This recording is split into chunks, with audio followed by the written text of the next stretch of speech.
Apa yang Tuhan pernah janjikan kepada kita, apa yang Tuhan pernah sampaikan kepada kita, kebenaran bahwa kita akan diberkati Tuhan, bahwa kita akan memiliki masa depan yang cerah, kita memiliki masa depan yang penuh harapan, itu dipegang teguh oleh Tuhan. Bahkan situasi sulit pun tidak akan pernah menghentikan Tuhan untuk mewujudkannya.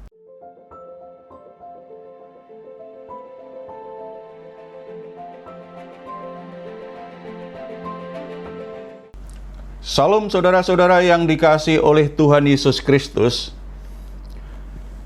Kalau kita berjalan-jalan di mal-mal saat ini, kita akan ketemu banyak toko-toko yang tutup. Bahkan kita mendengar ada hotel-hotel, ada mal, bahkan ada yang dijual. Jadi beberapa hal yang kita bisa lihat itu sebenarnya memperlihatkan bahwa 2 tahun pandemi COVID-19 yang melanda seluruh dunia, termasuk di Indonesia, itu menjadi sebuah krisis ekonomi yang cukup besar, di mana orang-orang mengalami kesulitan untuk mempertahankan usahanya, untuk mempertahankan pekerjaannya.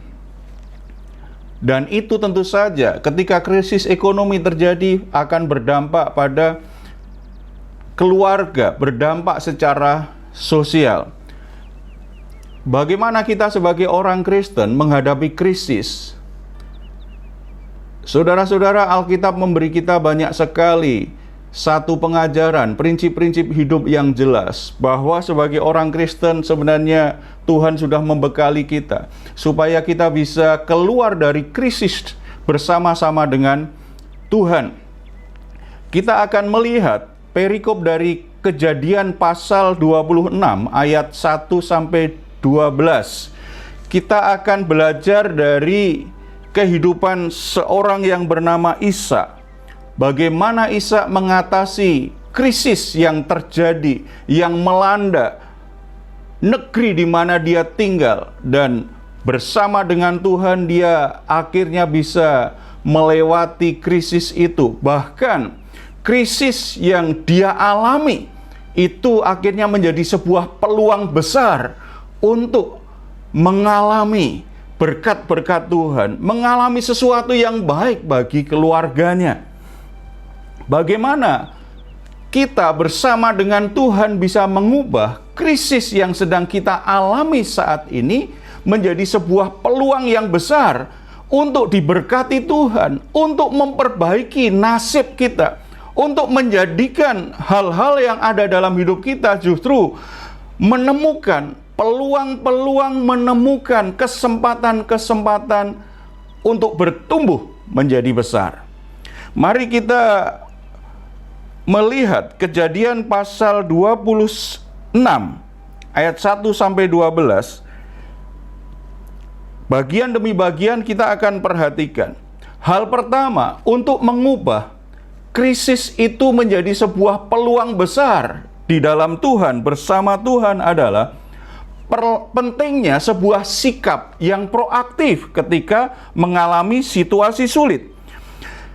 Ayat yang pertama kita baca, maka timbullah kelaparan di negeri itu. Ini bukan kelaparan yang pertama yang telah terjadi dalam zaman Abraham. Sebab itu Ishak pergi ke Gerar kepada Abimelek, raja orang Filistin. Saudara perhatikan, ketika terjadi krisis melanda negeri di mana Ishak berdiam, dan itu bukan krisis yang pertama, ternyata pernah terjadi sebelumnya di zaman Abraham.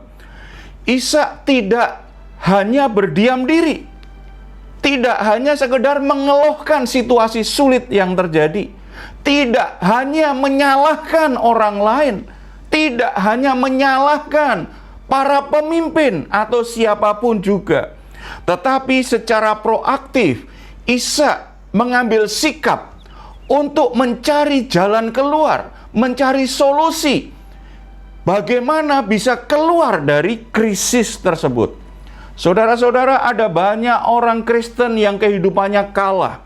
Ada banyak orang Kristen yang terus-menerus ada dalam krisis satu kepada krisis yang lain.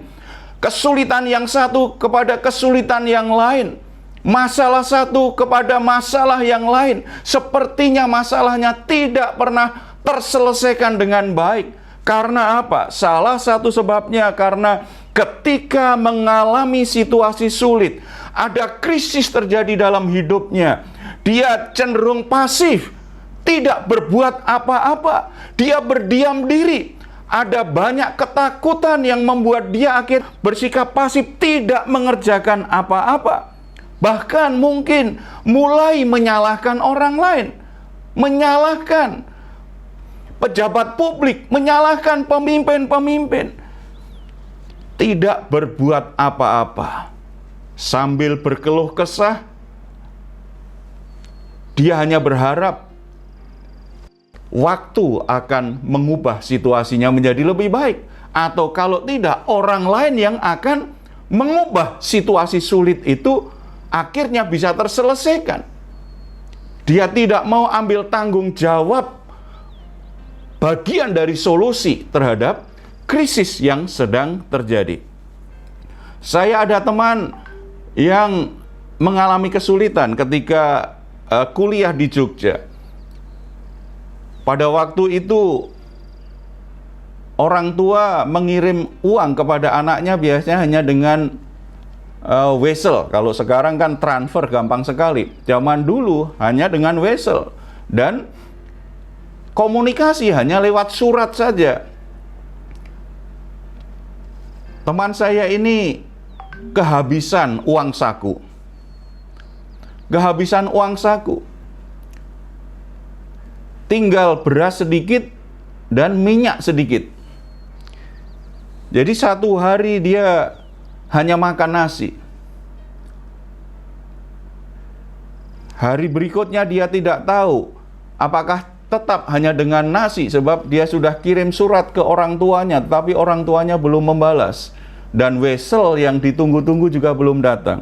Akhirnya dalam situasi dia tidak punya apa-apa, cuma beras yang sedikit, minyak yang sedikit, dia mulai secara proaktif. Saya tidak boleh hanya mengandalkan orang tua, menunggu wesel saja. Mungkin ada sesuatu yang bisa aku kerjakan. Akhirnya dia keluar dari kos-kosannya, dia jalan-jalan. Kemudian di Jogja masih banyak tanah kosong, masih banyak kebun. Di sekitar kos dia ada banyak kebun. Ketika dia jalan-jalan sambil cari inspirasi, apa yang bisa dia kerjakan.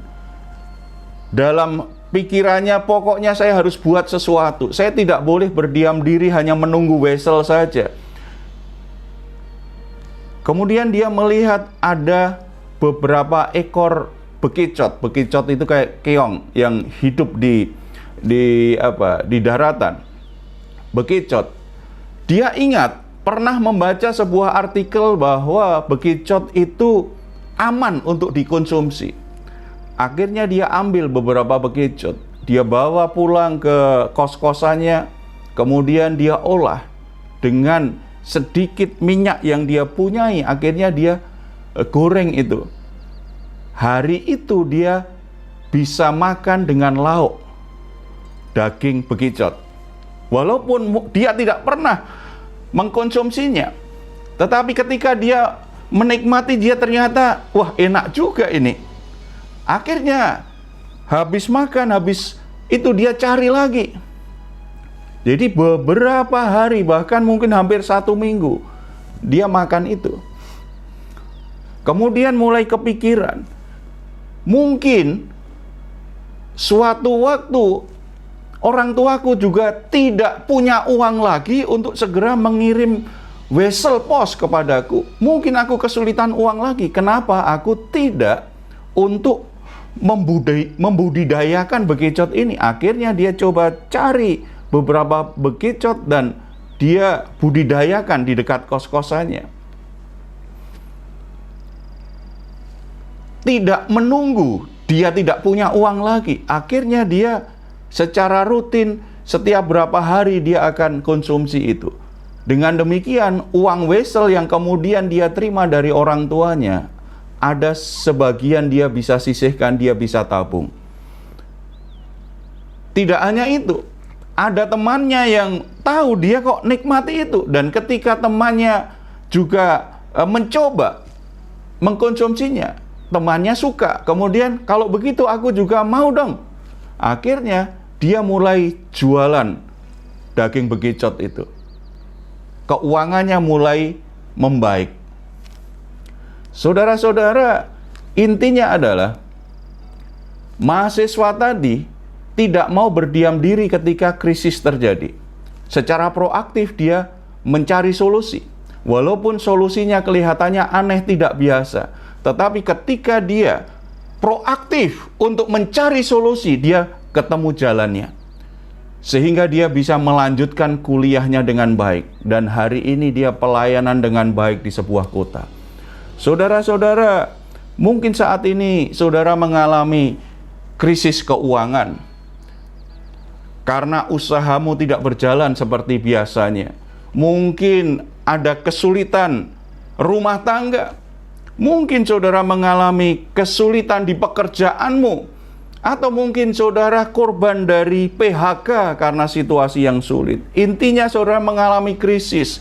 Ada banyak hal yang tidak bisa dikerjakan. Ada banyak hal yang membuat saudara sepertinya tidak berdaya mengalami hal itu.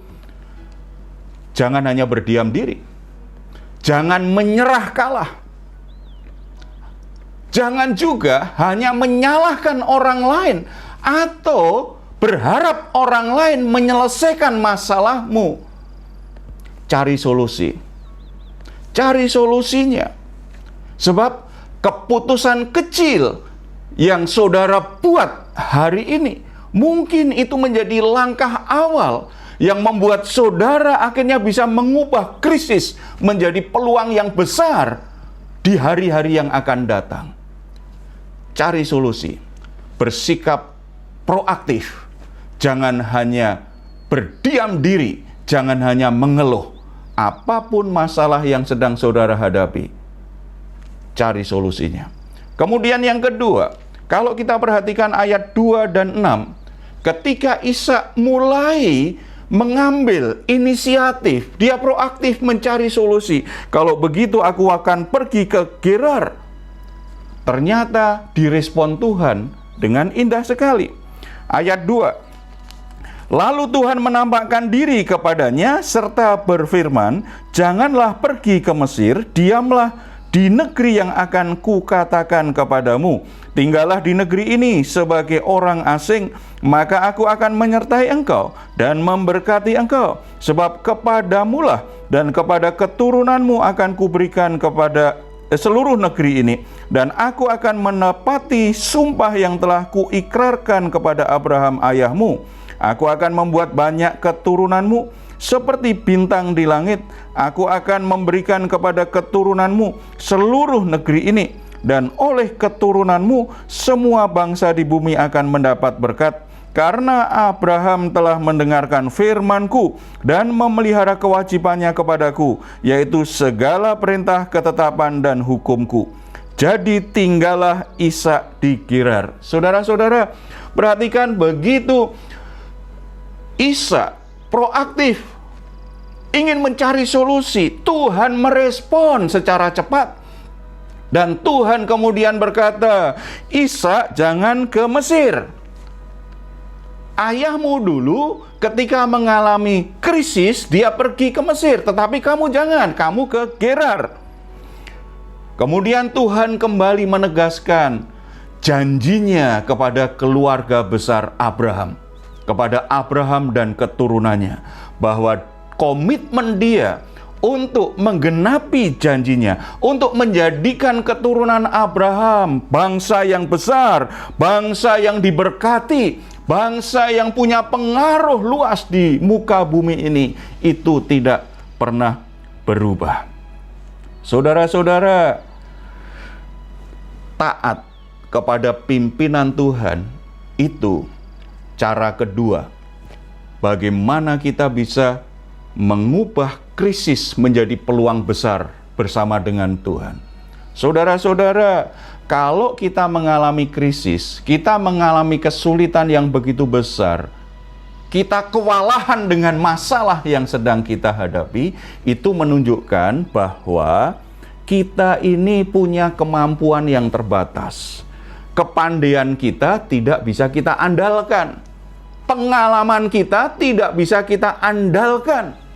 Kekuatan kita ada batasnya. Termasuk orang-orang yang mungkin selama ini bisa menolong kita juga ada batasnya.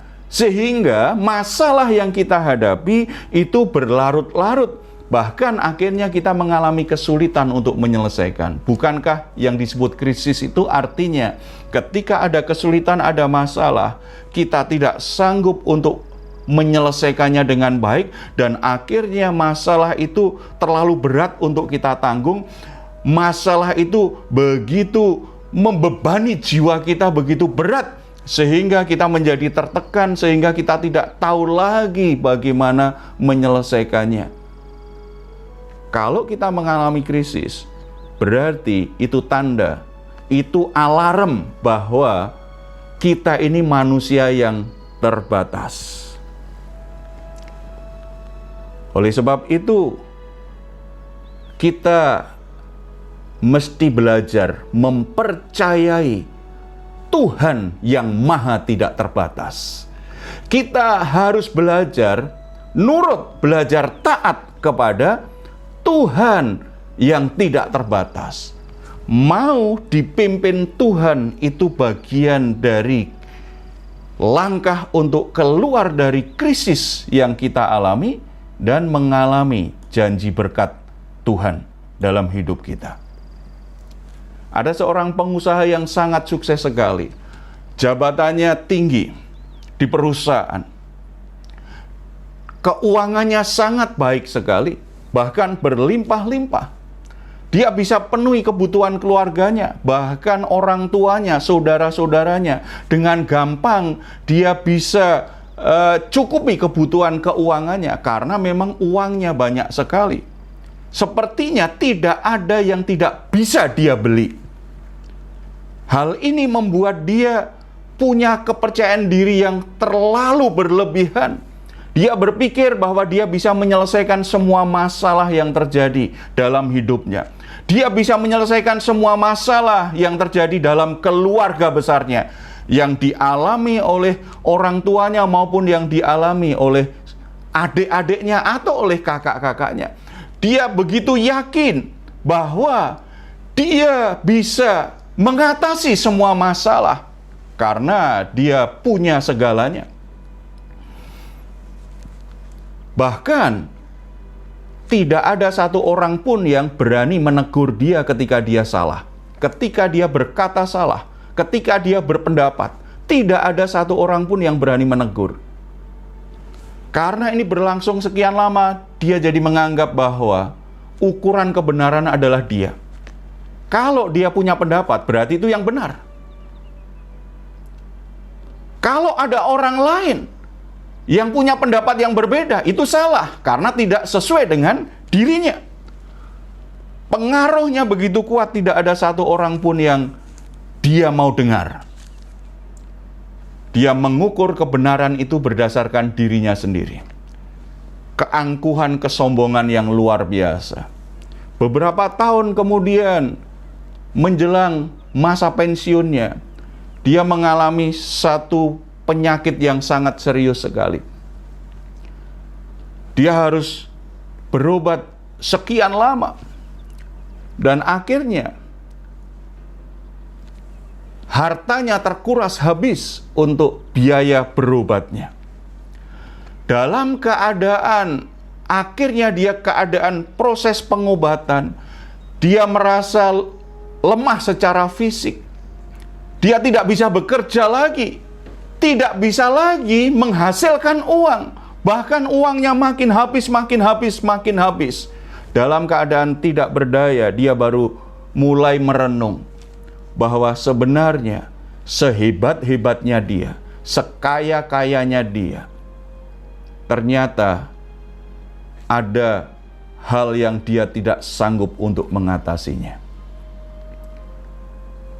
Situasi tidak berdaya itu, semua kesombongannya rontok, keangkuhannya rontok, dan akhirnya dia datang kepada Tuhan, ke tahta kasih karunia Tuhan, mengakui segala kesombongannya, dan dia bertobat, sungguh-sungguh bertobat, menyerahkan hidupnya kepada Tuhan. Bahkan dalam proses pengobatan selanjutnya, dia berkata kepada Tuhan, Tuhan, kalau Tuhan memang ingin pakai saya, sisa hidup saya, pakai saya untuk melayani-Mu. Dia tidak lagi berpikir dapat uang lebih banyak. Dia tidak lagi berpikir dihormati orang lebih banyak. Dia tidak berpikir lagi punya ambisi untuk menjadi orang yang hebat. Yang dia pikirkan, sedikit waktu yang Tuhan masih berikan kepadaku, kalau aku sembuh, aku akan persembahkan kepada Tuhan sebagai persembahan yang hidup, kudus, dan berkenan kepada Tuhan. Akhirnya dalam proses pengobatan hari demi hari, akhirnya dia mengalami kesembuhan. Dan dia konsisten dengan janjinya kepada Tuhan.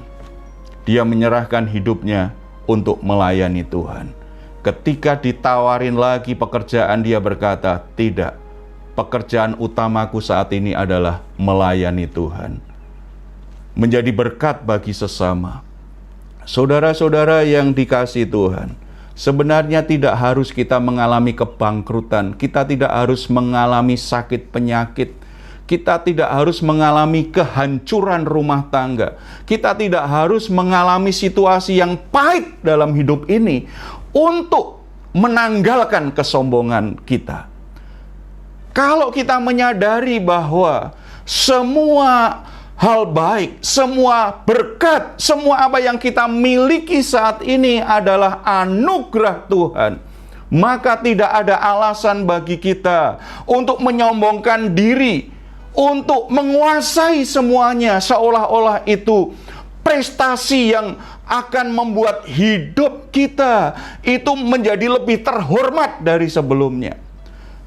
Jabatan, pekerjaan, kekayaan, kebaikan dalam rumah tanggamu, kalau kita menyadari semua adalah anugerah Tuhan, tidak ada alasan bagi kita untuk menjadi orang yang sombong.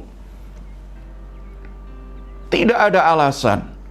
Semuanya justru membuat kita semakin menghargai hidup ini, membuat kita semakin mengasihi Tuhan, membuat kita semakin tunduk pada pimpinan Tuhan. Jadi saudara-saudara, kalau saudara ingin mengalami kemenangan atas kesulitan, atas krisis hidupmu, kalau saudara ingin mengubah krisis menjadi peluang yang besar, bersikaplah seperti Ishak.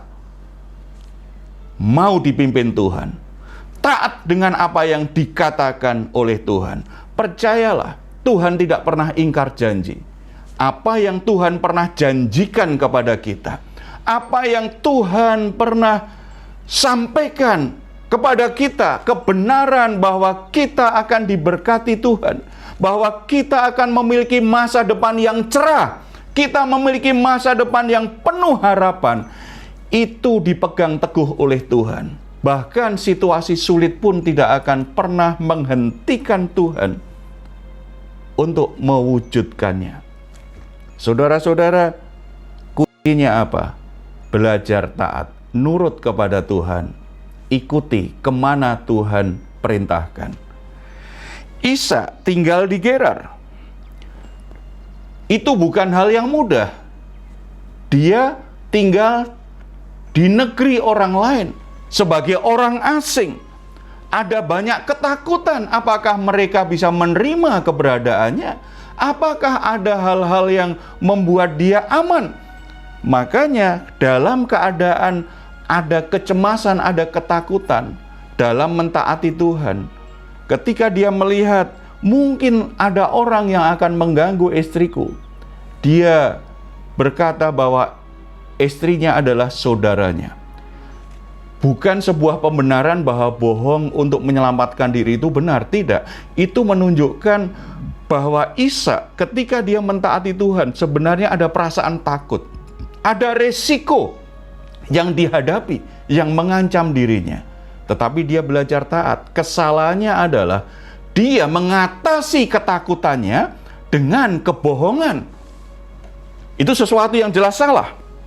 Tidak sesuai dengan caranya Tuhan. Tetapi sebagaimana Tuhan memberi kasih karunia kepada keluarga Abraham, kepada Ishak, untuk mendapatkan janji berkat dari ayahnya. Ternyata ketika dia ada di Gerar, Tuhan menggerakkan hati dari Abimelek untuk memaafkan. Dan akhirnya bisa menerima Ishak, walaupun Ishak sempat berbohong kepadanya. Abimelek memaafkan dan bahkan menerima, bahkan memberi perlindungan kepada Ishak. Saudara-saudara, pengampunan, penerimaan, perlindungan, kebaikan kepada seseorang yang sebenarnya telah berbuat salah, sebenarnya telah berbuat dosa, itu namanya kasih karunia. Ishak mendapatkan kasih karunia dari Tuhan, dan kasih karunia Tuhan itu ternyata juga mengalir dari hati Abimelek yang menguasai negeri itu.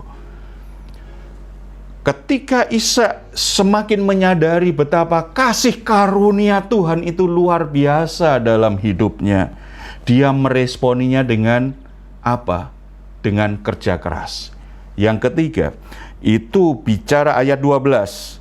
Maka menaburlah Ishak di tanah itu, dan dalam tahun itu juga ia mendapat hasil 100 kali lipat, sebab ia diberkati Tuhan.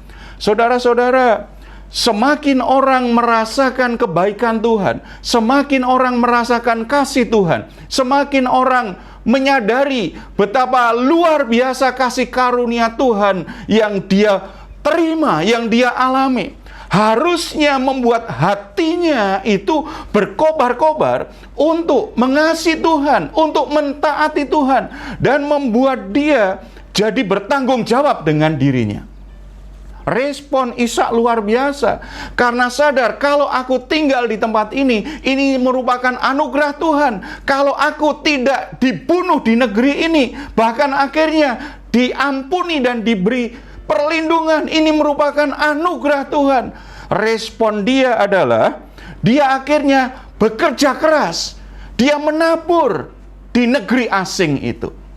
Saudara-saudara, ada banyak orang ketika alami masalah, tadi hanya berdiam diri, bermalas-malasan, tidak mau lakukan apa-apa, tidak cari solusi, juga tidak mau mentaati pimpinan Tuhan. Mungkin masih berdoa supaya masalahnya selesai, supaya krisisnya itu selesai dalam hidupnya, supaya dia bisa keluar dari situasi sulit yang dia hadapi.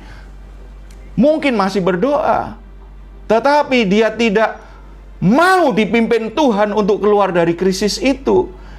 Dia tetap pasif, bermalas-malasan. Itu yang membuat kenapa orang mengalami kesulitan hidup, orang mengalami krisis itu terlalu lama.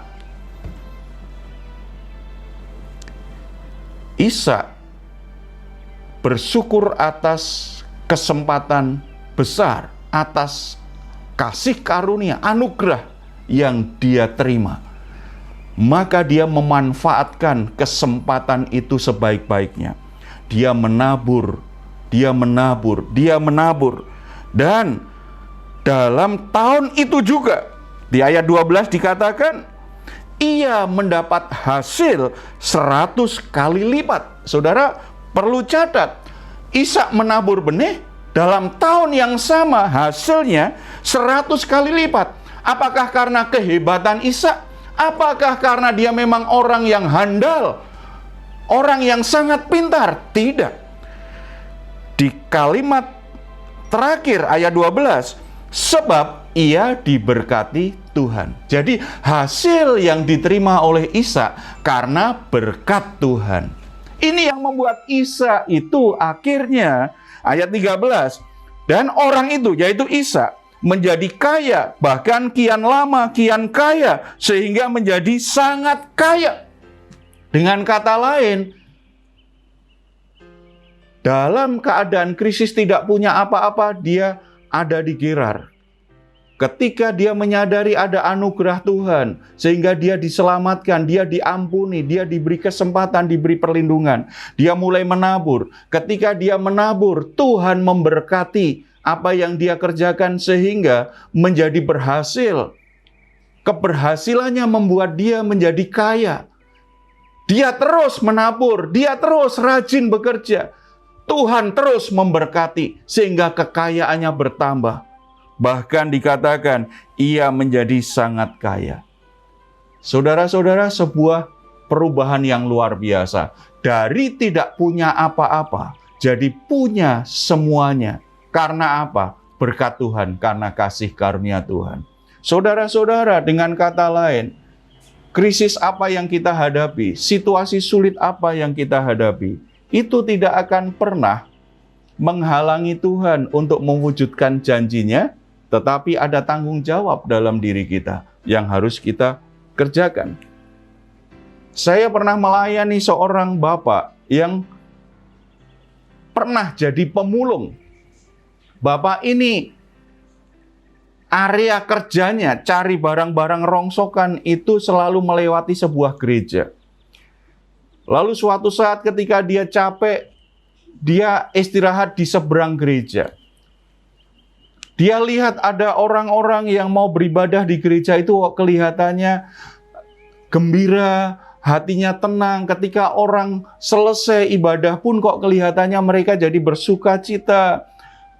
Bapak ini setiap minggu akhirnya selalu berhenti di seberang gereja. Kemudian di hatinya dia mulai ada sebuah dialog dengan dirinya sendiri dan dengan Tuhan yang dia belum kenal. Alangkah luar biasa ya kalau saya juga bisa seperti orang-orang yang setiap minggu datang beribadah di gereja ini. Saya juga bisa mendapatkan ketenangan hati, gembira. Dan kelihatannya mereka orang-orang yang diberkati Tuhan. Saya tidak kenal Tuhannya orang Kristen, tetapi suatu saat kalau saya bisa kenal, saya pasti akan mengikuti dia. Suatu hari dia ketemu dengan orang Kristen yang mau bersaksi dan melayani dia. Akhirnya dia diajak ke gereja. Dia berkata, apakah saya pantas, apakah saya boleh masuk gereja? Saya hanya seorang pemulung. Saya bodoh, tidak punya apa-apa. Baju saya kotor, jelek. Saya tidak punya sepatu. Saya hanya pakai sandal jepit yang itu pun sudah sekian lama, hampir putus. Apakah saya boleh masuk? Yang melayani orang Kristen yang melayani dia dengan tulus hati berkata, siapapun bisa datang kepada Tuhan.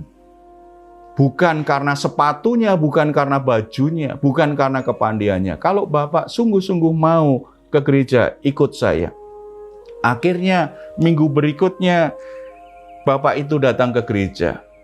Singkat cerita akhirnya dilayani, dia terima Kristus, dia dibaptis. Saya konseling dia ketika situasinya sudah banyak berubah.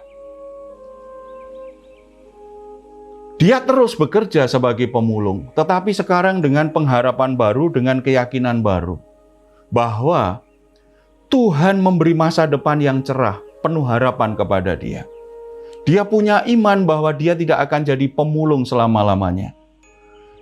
Dia semakin giat bekerja. Dia semakin antusias bekerja. Tidak menyerah dengan situasi sulit.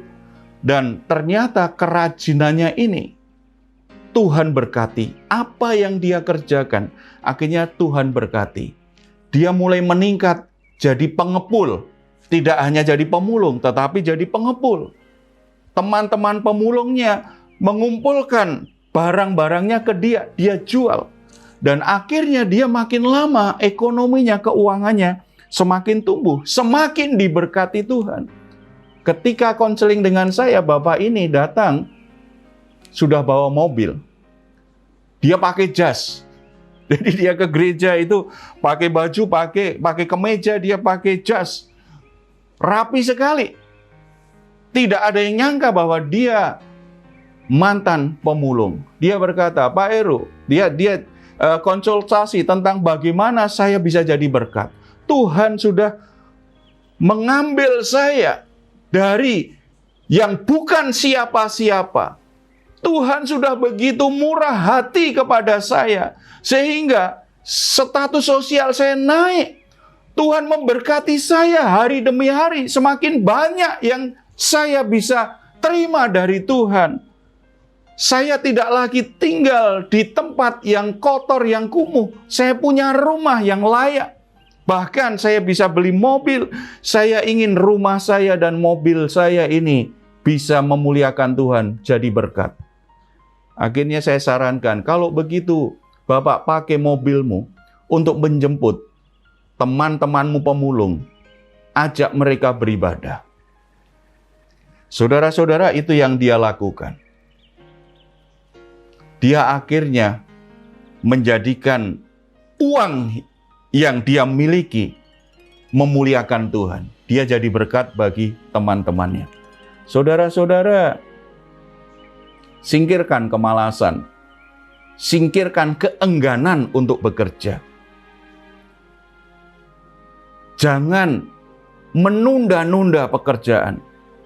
Pakai setiap kesempatan yang Tuhan berikan untuk menabur, untuk bekerja. Lakukan sesuatu yang produktif.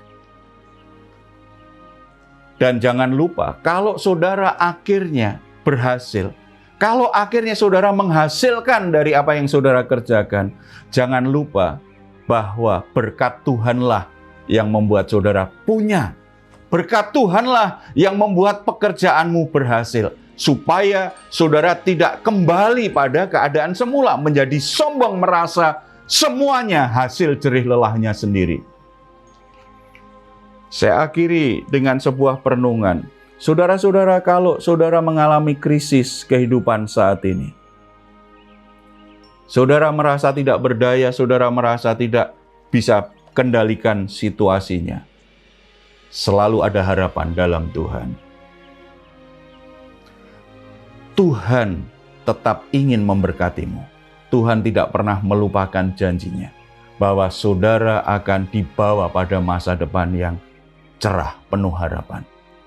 Jadi jangan khawatir, jangan cemas. Apapun situasi yang sedang saudara alami saat ini, krisis apapun yang saudara alami, percayalah, krisis apapun itu bisa berubah jadi peluang yang besar, membuat hidupmu diberkati Tuhan.